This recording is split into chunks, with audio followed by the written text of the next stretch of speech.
delete. Now, be careful. If you select instead like this, and you go to delete, you're going to get a message that pops up. Okay? To avoid that, and you do want to shift up, and that works the same way. But I always just select the entire row, and then when you click delete, it'll automatically adjust for you. Okay? So delete row 4.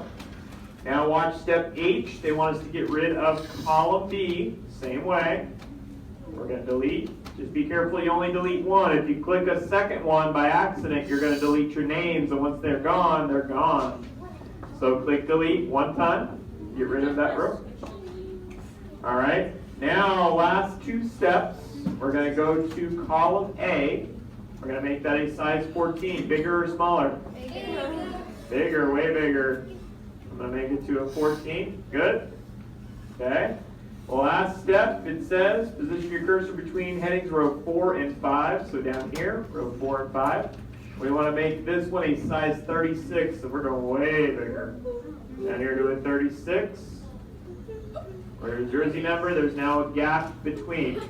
So after you complete step J, and yours looks similar to mine, you've got your columns in, you got rid of the extra 2 columns, you add the head coach, you change column A, and you fix those other parts, you're going to raise your hand, and I will come around to help you. Now, okay, when you finish, do not print, just raise your hand. As usual, I will come around and mark you off. Are there any questions? All right, when you're done also, please turn